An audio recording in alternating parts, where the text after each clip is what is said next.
tentang teori client-centered. Teori ini sering disebut juga dengan psikoterapi non-direktif, yaitu suatu metode perawatan psikis yang dilakukan dengan cara berdialog antara konselor dengan klien, agar tercapainya gambaran yang serasi antara ideal self dan actual self. Sejarah teori terapi berpusat pada klien. Teori personal centered dikembangkan oleh Dr. Carl Rogers pada tahun 1940-an. Pada awal perkembangannya, Carl Rogers menamakan non-directive counseling sebagai reaksi kontra terhadap teori psikoanalisis yang bersifat direktif tradisional. Konsep dasar teori client-centered. Teori person client-centered dibangun atas dua hipotesis dasar, yaitu yang pertama, setiap orang memiliki kapasitas untuk memahami keadaan yang menyebabkan ketidakbahagiaan dan mengatur kembali kehidupannya menjadi lebih baik. Yang kedua, kemampuan seseorang untuk menghadapi keadaan ini dapat terjadi dan ditingkatkan jika konselor dapat menciptakan kehangatan penerimaan dan dapat memahami relasi atau proses konseling yang sedang dibangun. Sekian. 2. Tujuan konseling. Konseling person-centered bertujuan membantu konseling menemukan konsep dirinya yang lebih positif lewat komunikasi konseling, di mana konselor mendudukan konseling sebagai orang yang berharga, orang yang penting, dan orang yang memiliki potensi positif dengan penerimaan tanpa syarat, yaitu menerima konseling apa adanya. 3. Peran dan fungsi konselor. Kemampuan konselor dalam membangun hubungan interpersonal dalam proses komunikasi konseling merupakan elemen kunci keberhasilan konseling. Dalam proses konseling, konselor berperan mempertahankan 3 kondisi inti yang menghadirkan iklim kondusif untuk mendorong terjadinya perubahan terapeutik dan perubahan konseling. Teori konseling behavioral.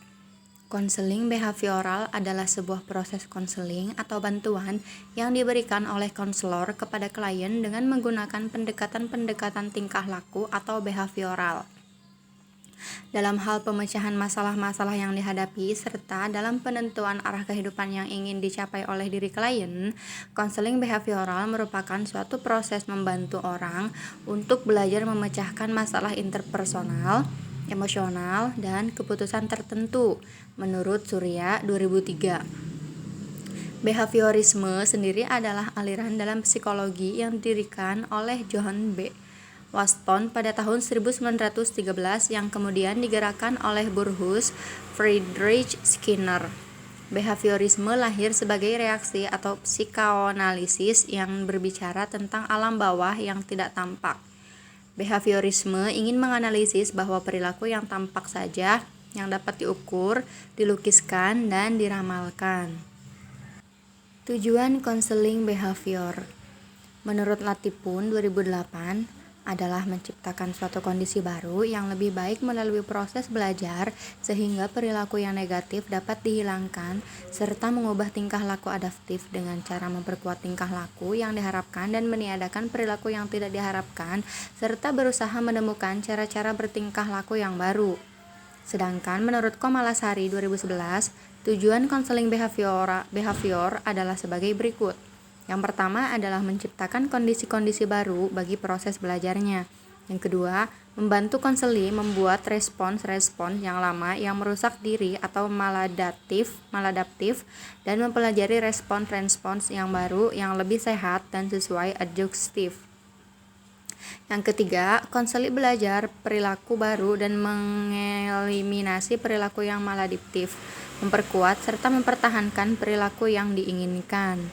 Yang keempat, terakhir, penetapan tujuan dan tingkah laku serta upaya pencapaian sasaran dilakukan bersama antara konseli dan konselor.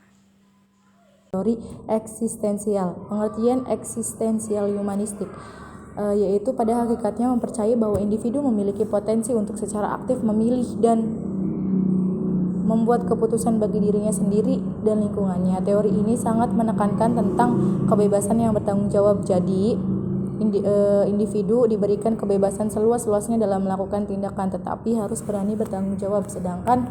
Sekalipun menanggung resiko bagi dirinya sendiri. Selanjutnya ada sejarah eksistensial humanistik. Istilah eksistensialisme pertama kali digunakan oleh ahli filsafat Jerman yaitu Martin. Akar metodologi eksistensialisme ini berasal dari fenomenologi yang dikembangkan oleh Emhard, seorang pemikir Denmark berupa filsuf eksistensialisme yang terkenal pada abad 19. Berpendapat bahwa manusia dapat menemukan arti hidup yang sesungguhnya. Ia menghubungkan dirinya sendiri dengan sesuatu yang tidak terbatas dan merenungkan hidupnya untuk melakukan hal tersebut, walaupun dirinya memiliki kebebasan untuk melakukan. Selanjutnya ada tujuan eksistensial humanistik. Yang pertama yaitu menyajikan kondisi untuk memaksimalkan kesadaran diri dan pertumbuhan. Yang kedua ada menghapus penghambat, yaitu penghambat akulturasi potensi pribadi.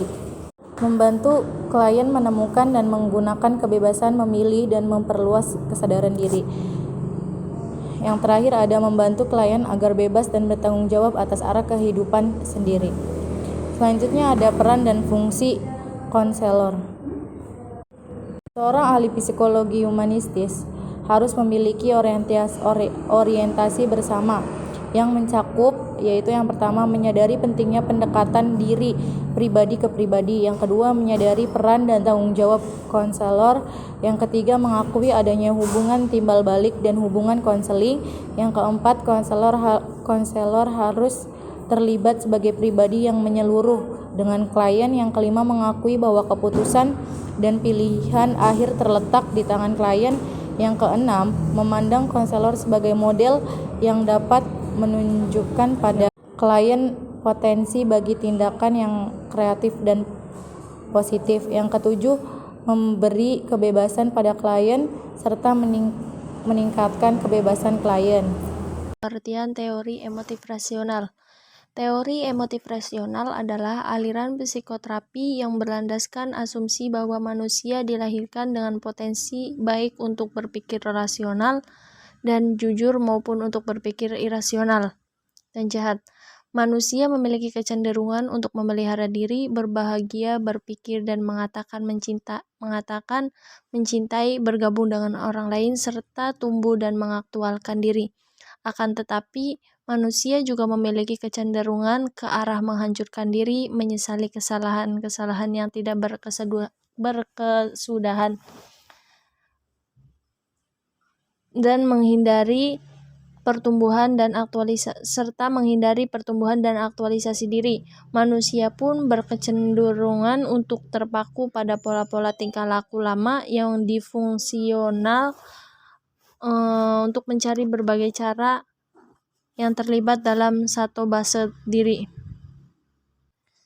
Selanjutnya ada sejarah teori terapi emotif rasional. Pelopor dalam sekaligus promotor utama corak konseling ini adalah Albert Ellis yang telah banyak menerbitkan banyak karangan dan buku. Menurut pengakuannya Ellis sendiri, corak konseling rasional emotif terapi disingkat menjadi RET, berasal dari aliran pendekatan kognitif behavioristik. Banyak buku yang telah terbit mengenai tata cara memberikan konseling kepada diri sendiri mengambil inspirasi dari gerakan RET yang telah disadur pula ke dalam bahasa Indonesia dengan judul Berusahalah Sendiri pada tahun 1980. Selanjutnya, tujuan teori terapi.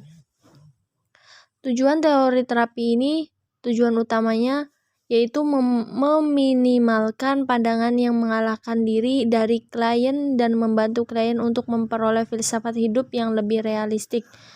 Tetapi ini mendorong suatu revaluasi filosofis dan ideologis berlandaskan asumsi bahwa masalah-masalah manusia berakar secara filosofis. Dengan demikian, terapi emotif rasional tidak diarahkan semata-mata pada penghapusan gejala, menurut Ellis pada tahun 1968, tetapi untuk mendorong klien agar menguji secara kritis dari nilai-nilai dirinya yang paling dasar tersebut. Jika masalah yang dihadirkan oleh klien adalah ketakutan atas kegagalan dalam perkawinannya, misalnya pada sasaran yang dituju oleh seseorang terapis bukan hanya pengurangan ketakutan atau spesifik itu, melainkan penanganan atas rasa takut atau gagal pada umumnya. 3. Bergerak kepada seberang penghapusan gejala dalam arti tujuan utama.